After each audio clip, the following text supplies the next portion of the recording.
Hi, my name is Stephanie and I'm a big fan of all things music, movies, pop culture and physical media. And today I wanted to show off the latest horror movies that I've added to my collection. So I'm a very big fan of horror movies and the horror genre in general. I find horror movies to be really fun and exciting and thought-provoking and disturbing. The movies where you really have to lock in and focus to get the full effect a lot of the time. And a lot of the time as well, it lends itself to really creative situations and scenarios and characters. And I enjoy the creative freedom that comes with watching a horror movie and seeing people who made it just kind of let loose and try new things. And horror is obviously a genre that does really well at the movies and with physical media in general. And in the last month and a bit, whatever, I've been on a horror kick again after not watching horror for a little while. So it's been really fun getting back into horror properly and enjoying new movies and old movies that I haven't seen before. I do have a very big horror collection within my collection. I'll probably end up making a video at some point about all my horror movies, and again, that just keeps building. We'll get to it. But in like the last month and whatever, I've added these movies to my collection. Shout out to Weapons, which I bought a little while ago now, more than this lot, but I bought Weapons, I watched Weapons, I really enjoyed Weapons as a new horror movie and it really freaked me out and I enjoyed that. So this is just special mention to Weapons. So this is the stack and we will go through it. So the first movie is Psycho 2, which is a sequel to the Alfred Hitchcock film Psycho from the 1960s. Anthony Perkins is back as Norman Bates, which is fun. And when I saw this cover art down here, I was like, oh, this might be like actually like really pretty as well. I love 80s horror and I love the look of it and the feel of it and how wild it can be in like plot points and visually what's going on. And I was really freaked out by Psycho when I first watched it a few years ago. It's just done masterfully. I don't know whether this one will be the same, but I'm intrigued because, you know, you never know. I'm also very skeptical about horror sequels. There are some like good ones out there, some that people have recommended to me and then I'm gonna look into them. And then there's some where I'm like, there's like 15 movies in this one franchise and I don't know if I want to sit and watch the same thing like 15 times. I'm also a bit skeptical of like horror remakes as well, because I find that something that was done maybe in like the 70s or 80s, when it gets remade, it can often be really like gory and gross, and I don't really want to sit through gore and gross things. I'm a bit particular like that. But this one looks fun and at the very least might be a bit campy and pretty, so I'm keen to watch this. The next movie is The Evil Dead, which came out in 1981. It's a Sam Raimi movie. It's his first movie and it was made on a very low budget. And you can kind of see it in the movie because, well, firstly, I watched it like the other day and I thought it was really cool and really freaky and fun. And it was really quick paced, which I liked. I like when horror movies and movies in general know their pacing and they move along and they're not just, you know, 3 hours for no reason. This movie was like pretty quick. It was like under 90 minutes, I'm pretty sure. But it had a good mix of being like really freaky and the makeup being gross and then being really disturbing things in the movie, whilst also being like cool, you know? And I love filmmaking stories in general. That just comes with loving movies, but like the idea of something like this, like a cult horror classic being made on such a low budget and doing so well, and it just being put together in a way that just looks really, really good, rather than just like low budget and it being not great, if that makes sense. But yes, obviously, yeah, people love this movie and I'm glad to know why, and I'm glad that I really enjoyed it too. And this is an instance where I'm actually keen to see the sequel. I haven't watched it yet, but I am actually really keen to watch The Evil Dead 2. So speaking of The Evil Dead 2, I also got that and I haven't watched it yet, but I've heard really good things. Sometimes people say that they like skip the first one and go straight to this one, and I'm like, I could never. Even this cover design is really cool. The poster for this movie freaks me out, the one with the skeleton, and that used to freak me out just in general. But then like a lot of horror movie posters have freaked me out, like Child's Play, Wolf Creek, Dead Silence, and then I think I own most of them except for Wolf Creek. But I'm really keen for this one because, like I said, it feels like it's a situation like how people react to the Godfather sequel, like as in The Godfather Part 2, because like that's my favorite Godfather movie rather than the first one, even though the first one is obviously a masterpiece. But I'm very intrigued to watch this one. I've also seen bits of like the new Evil Dead movies, I think, and it was just like way too gross for me. I don't think I can actively sit and try to watch that again. And the poster really freaked me out too, and I'm like, I don't think I'm built to watch really gross gore things that are just gonna like sit on my mind.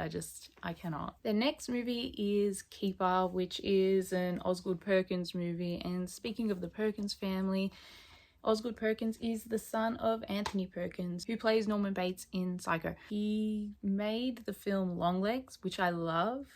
Longlegs is a movie that I saw in the cinema that really freaked me out after. And as much as I was like annoyed at myself for being like really freaked out, I was like, oh yay, I'm enjoying horror to the point that it's scaring me again. And I just saw the way Longlegs was done was really freaky and really interesting, and Nicolas Cage's performance was amazing and all that. So Osgood Perkins was on my radar. He also directed The Monkey, but I haven't seen The Monkey yet because I think it's a bit gory. Not 100% sure. I might get to it. But then yeah, Keeper was brought up to me, and so I bought Keeper, and Keeper was watched. And Keeper was done in a really interesting way, I think. Like I say, I really like the experimental nature that horror movies are allowed to delve into a bit more. And I enjoyed the way it was kind of put together. And the bits that were freaky in this movie were freaky.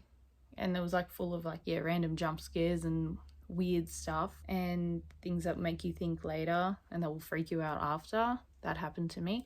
Yeah, it was a good horror movie to watch, I reckon. Didn't know much about it in general, and then yeah, I just watched it and it was cool. Okay, so this next one is like technically considered a horror movie, but I wouldn't call it a horror movie. I'd say it's more like a thriller, and there were some funny bits in it, so it was a bit goofy too. So I was keen for this movie because as someone who's an avid concert goer, I was like, this is my scene.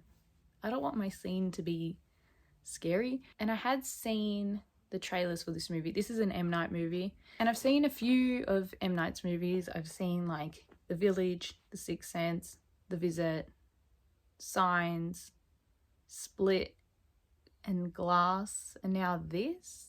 I haven't seen things like Old and Unbreakable and The Happening yet. I feel like I'm missing some. Out of all those movies, The Sixth Sense affected me the most, and I love The Sixth Sense the most. I love that movie. The one out of those that has scared me the most is The Visit. That one really freaked me out, and I think that one's done so well. In talking about this now, I've just realized that I completely forgot that one of the big things about M. Night's movies is that there's always like a big plot twist, which I completely forgot about that. Well, but yeah. So I guess this is technically a horror, but it's more like, yeah, a thriller. And I remember the trailer and seeing that heaps of times, but I was overseas when the movie came out, so I missed it. But yeah, the concept was interesting. And again, the setting was like my favorite place in the world. So I was like, oh, what's gonna happen? And yeah, it was kind of fun. It was like goofy. I thought it was interesting. And I think it was just like fun to watch with people, you know. Next is Presence. This is directed by Steven Soderbergh. I think I said it right. It came out in like the last couple of years, I think 2024. And I knew nothing about this movie going into it. I only knew the filmmaker because I've seen, and I love Sex, Lies and Videotape, and I've seen and owned Logan Lucky. Oh, Behind the Candelabra. I've seen those.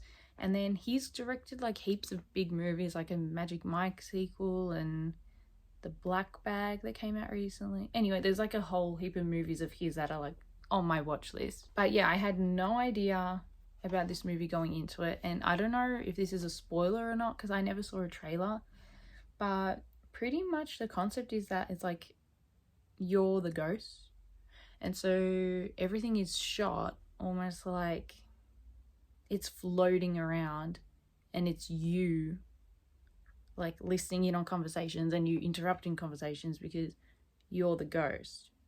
And I thought that concept was really cool. I think that the storyline was interesting because it follows like a family and they're dealing with something bad that's happened. I don't want to spoil anything.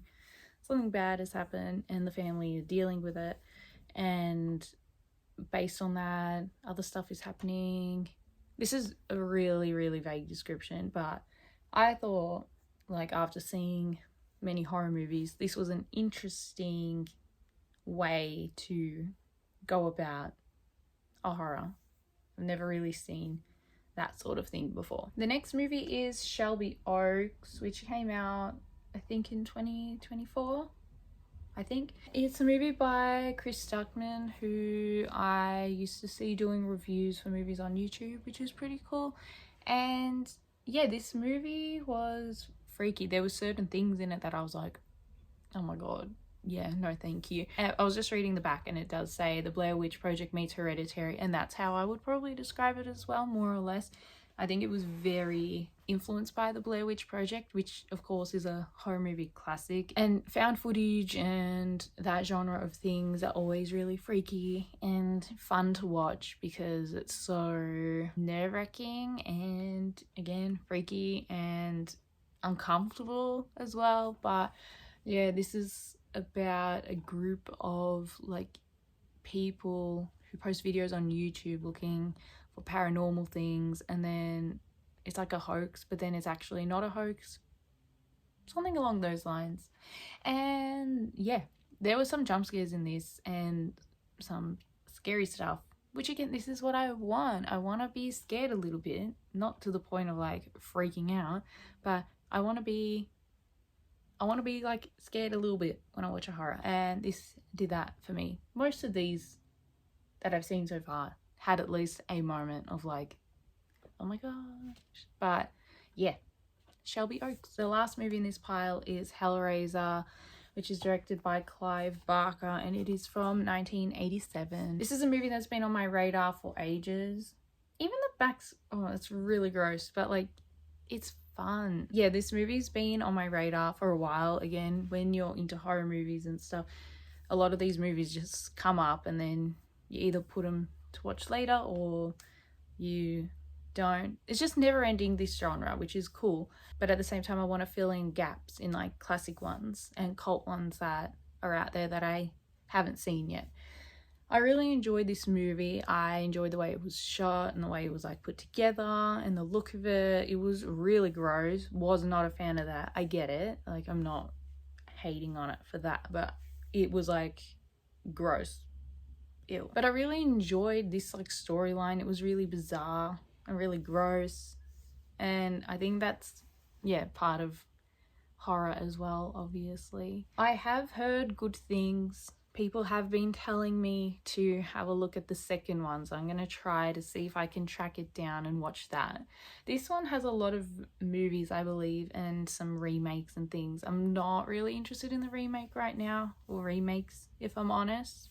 I'd rather watch the original stuff. Yeah, this one was really cool and interesting, and again, really gross. I understand its cult status now and why people love it so much, and I enjoy being a part of that and just knowing fully why people love something, you know? So those are the horror movies that I've added to my collection in like the last month.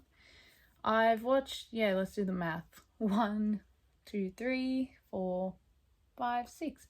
6 out of the 8 of them I still have horror movies in my collection before that I've had for years that I haven't watched yet. The thing is with horror movies as well, like I was kind of saying before, like with Trap, is like I wouldn't necessarily call it a horror movie even though technically it's meant to be. I don't really know anymore what is a horror compared to a thriller versus a whatever else. So I'm just going off like generic things. Maybe soon I'll do a horror movie collection video and look through all of the horror movies that I currently own before I buy a whole heap more and get through those. So if you made it to the end of this video, thank you very much for watching, and I will see you in the next one.